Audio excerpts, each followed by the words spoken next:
Hello, everybody. Thank you for joining me.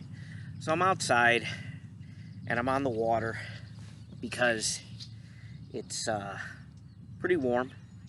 It's 80 and humid in Buffalo today. And from the looks of the weather report, we might not get another one like this for a little while. So I wanted to do something a little different and hang out outside. I got my green Grizzly Run sunglasses on, which they're selling very smartly at their live shows now because thanks to their drummer Vince, they have a brand new light show to go with their live set. So if you go see Grizzly Run anytime soon, you might need these in the venue. And I got my Of Desolation shirt on. That's my new band. Well, they're not a new band. They've been a band for like 3 years. But I just joined them over the winter. So I'm the new singer of Desolation, and we play melodic death metal, and yeah, that's all I'm going to say about that for now, because I'm actually here to promote something else. And if you see a bunch of gnats flying around, that's because I did not think this through, and you're just going to watch me get eaten alive by bugs the whole time I'm out here. So, this is what came in the mail today. Wretched Sound, issue 10. One cold spring in Buffalo. It's not a very cold day today, but we have a few coming up. But I also named it that because I got a chance to interview Lindsay from Cold. Cold is one of my top 5 bands of all time. I don't really like any other bands that sound like them, and there really aren't any other bands that sound like them. They do like a post-grunge, new metal type thing, and there's something very dark and ominous and vampiric about Scooter Ward's vocals and guitar effects and things like that, unique things that they do. I just love the band Cold. And if you also love the band Cold, they are playing May the 14th, Saturday, at Montage Music Hall, and I will certainly be there. Okay, so who did we feature on the cover? We got Dan Barron's, Danimal Cannon, of course. I typically focus on solo artists in May, so Danimal Cannon's one of my favorite local success stories. He's a full-time musician. He's a chiptune artist, so he makes music with Game Boys and other sound bits from vintage video games and computers. He has a new album coming out. Finally, he's working on it now. He hasn't released an album since 2016 when Lunaria came out, as far as I know. So yeah, it's just great. He's doing a style of music that's really popular right now. He's great at it. He's fusing it with metal, and he is doing that full time. He got to quit his 9 to 5, and not many of us can say that. So then, of course, I already mentioned we got Lindsay from Cold, Jesse Isidore from Narwhal Bloodbath and Design the Void. He has a solo project now, which is Mass Effect theme, if you're a fan of that video game franchise. And that solo project is aptly named Isidore. And then we have Joe Kent, who you might know from YouTube and All Western New York Radio as Think So Joe, and he has that show on YouTube called Things You Might Not Know with Think So Joe. So he does a lot of cool stuff with his digital media company around here, and he supports the scene, so I wanted to support him back. So this is my monthly breakdown of the magazine that just came out. So here's issue 10, May 2022. So we open up with my interview with Lindsay from Cold, and we talked about the history of the band and her, not just the history of Cold, but her history with Cold. And she still seems like a new member, but she's been in the band since 2014 now, so that's 8 years, and time is flying by. Cold put out The Things We Can't Stop in 2019.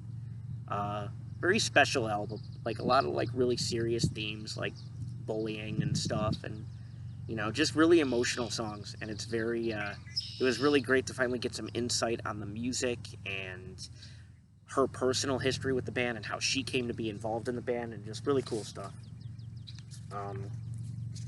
Then I go into my Danimal Cannon interview, and we talked a lot about what he's been working on lately for guitar, like Tosin Abasi selective picking stuff, that he's been applying to his music. Look, here's a shot of him, you know, getting right up in the fans' faces, and they are loving it. I mean, he's toured the world. Dan's toured the world. Not many of us can say that either. Like, I think this photo was taken in Japan, but I could be wrong. Oh, and here is, because he did the soundtrack for Retro Mania. So there's, that's kind of what that looks like on the home screen. And then my interview with the lovely Mr. Jesse Isidore, who, from Smethport, Pennsylvania, who has the voice of an absolute angel. And he just put out a new single called Giants Among Us, and it's one of the symphonic deathcore tracks on his solo album. Which is, it's a great video, great song, great video, great orchestration, and the CGI in the video is wonderful. Whoever designed that, the name escapes me, but he did a lot of great shots of the giant artificial intelligent units descending from orbit and then towering over these big cityscapes. It's a really cool video. So the song's called Giants Among Us, and it's a symphonic deathcore song, and you finally get to see Jesse do his solo thing. If you go check that out on YouTube. So this is Zane Knight. He plays guitar in Gates of Paradox, a really cool power metal band out of Rochester. He does like a Winter Sun sounding thing, like a blackened folk metal type thing, called Eternal Crypt. That's his solo project. He does a space pirate avant-garde style band, I guess, called Acralasia. And yeah, he's in a few projects, and he's a sound engineer now as well, finally working with bands other than his own. The studio is called Night in a High Tower Studios. Semi-successful, like, newer business in Rochester. And he's currently working on the new Gates of Paradox album and the new Displacer album. And Displacer, they're a really cool band from Rochester that I'm going to be interviewing and featuring soon. Really cool, like, more traditional heavy metal sounding band, but still, like, very technical, very catchy, and just really incredible players. And an incredible, clean vocalist. And then I revisited, this is another one I interviewed last May when I did Solo Artists. I revisited Toxin, the Epidemic, who is actually Patrick Mulligan. He is in the band Deluded, but they're unfortunately playing their last show at Bug Jar on June the 4th. So I made sure to include, if I can get the page to turn. Yeah, I made sure to include that information here as well about the last Deluded show. Yeah, it's a shame, because I've been a huge Deluded fan for several years now. And they managed to make it work for 8 years. What the fuck? Hang on a second. I think we got jet skis coming.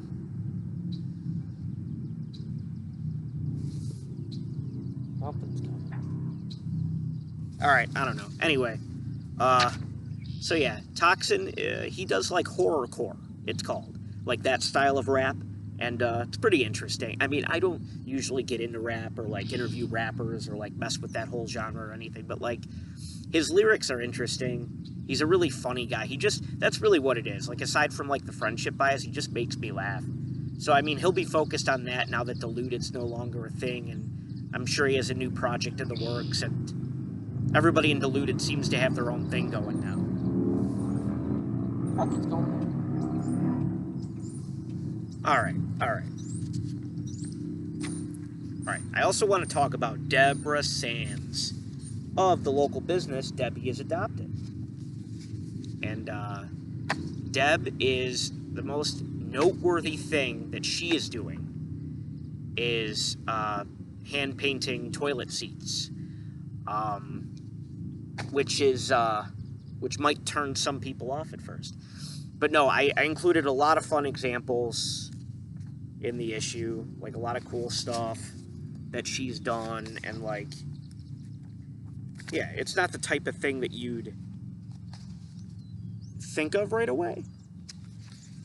But no, the toilet seat designs are really cool, and she's been doing like local band logos, and she's doing Bill's stuff, and then like her own designs and stuff like that. So, she has also been doing a lot of, I don't know, I guess you could call it, because she's dating Larry from Hell Ever After, so I guess you could call her like something of a PR rep or a publicist for Hell Ever After as well. So that's kind of her connection to the scene.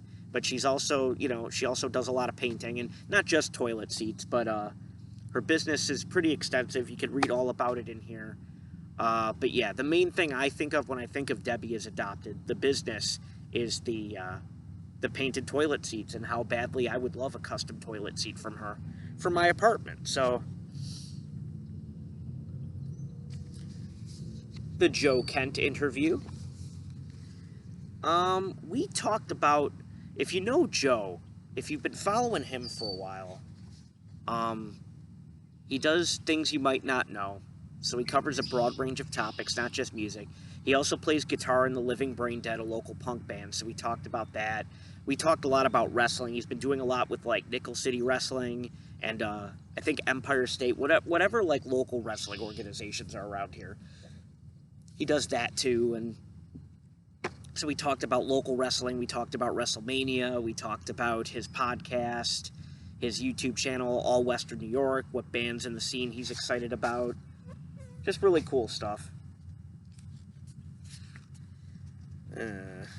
Oh, he's also another one of the biggest Metallica fans I know. So we talked a lot about that. And I know he's super stoked about, maybe you guys can let me know if you're super stoked about Kirk Hammett's new solo record, which is Portals, which released yesterday on Record Store Day.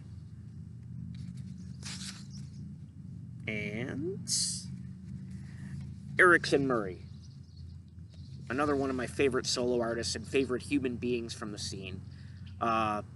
Plays keyboards in Hell Ever After, plays guitar now in Sacrificial Blood, a death metal band from New Jersey. Plays drums in Rebel Scum. Rebel Scum is back, but they're a little more blackened sounding now with like Justin Foley on vocals. And drums in Goblin Hovel, the acoustic folk metal amalgamation that they are. Very cool stuff. So yeah, we talked about all those many projects of his and what he's been working on for his solo project, Westward Journey, which is more like ambient synthwave stuff that he does on his own. So we just covered a wide range of all the different instruments he plays and all the different style bands he plays with here in the scene. Look at these bugs.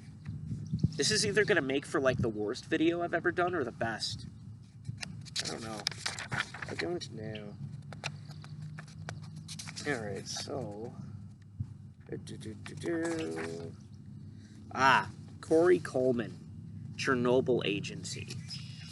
Corey is doing a series of shows called Drag Me to the Altar, because he's getting married in August. And my band of Desolation is playing the last one with Hell Ever After, actually. It's August 27th at Good Bar. But yeah, he's been doing that series of shows. I think the next one he has coming up is the Wasted Space album release at Good Bar, which is May 21st, I think. But that's all in here. I included all that in here. I'm not going to, like, sit here and read to you. But, no, I wanted to interview Corey because he's been promoting for a long time and been a big supporter of the scene for a long time. He's brought us a couple new venues as well. He made Good Bar on Elmwood. Oh, my God. Oh, my God. They're doing the thing again. He made Good Bar on Elmwood way more accessible to the local metal scene, so that's really exciting. And he also gave us Casa De Francesca's, the Italian restaurant on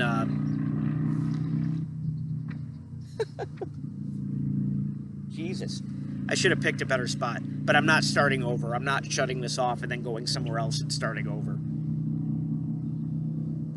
Yeah, Casa, the Italian restaurant where metal and hardcore shows happen on Seneca Street in South Buffalo, that was Chernobyl Agency's doing as well. So definitely did an extensive interview with him on his history as a promoter and everything he has going on now. And there's he actually got an unexpected reunion to happen. So if you read this article, you'll find out who the special reunion is in this Wretched Sound exclusive. And that's happening at one of his Drag Me to the Altar shows. And finally, we did an interview with Jeff Standish, Coming of Rage Productions, another promoter, and he has been bringing the most extreme death, black, and thrash metal to Buffalo for 10 years now. They're coming up on the 10-year anniversary of Coming of Rage Productions. He has brought bands from overseas and here in the States that otherwise never would have come to Western New York. And he really books with his heart. He books with his heart, and he really books the bands that he wants to see, which is good and bad. It's usually bad for your wallet. But the thing Jeff did was he really stepped up for like that end of the metal scene spectrum.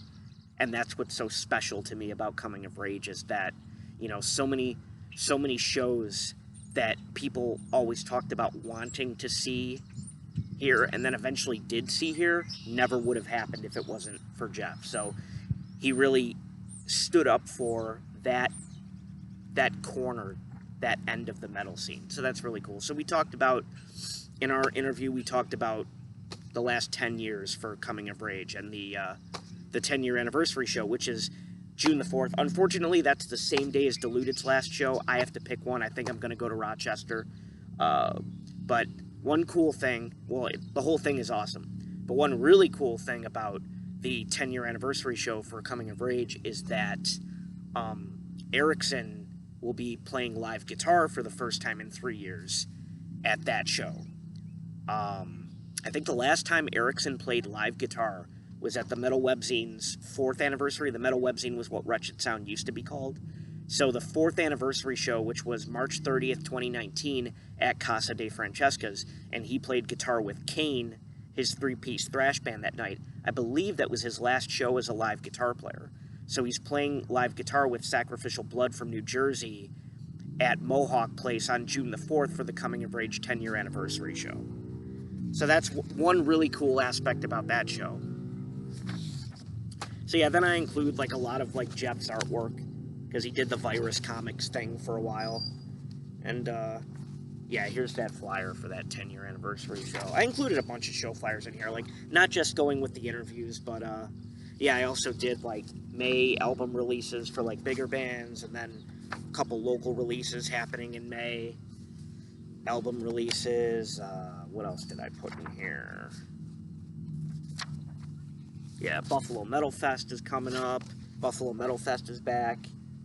That's going to be Saturday, June the 25th, out in Lewiston. Here's the flyer for that last Drag Me to the Altar show, and just a couple other things that I saw happening in May. Cool May shows happening. So yeah, I think, aside from some self-promotion I could do right now, which I don't think I'm going to in this video, I think I'm pretty much wrapped up with this. I just want to double check the back of this. Oh, here's a great local business. Ryan Miz from Short Attention Span Theater has a clothing line now called High on Buffalo. So you can support not only the Buffalo Bills, but the legalization of marijuana with pot-themed custom Bills merchandise and other pot-themed / Buffalo-themed merchandise that he has. So go check out High on Buffalo. I think it's just at High on Buffalo on Facebook and Instagram. Okay, I'm going to get away from these bugs now and upload this annoying video with all those loud jet ski noises. So I hope you guys enjoy this, and I hope you guys pick up a copy of my May issue, and I'll let you know what else I have coming up in the future soon. Peace.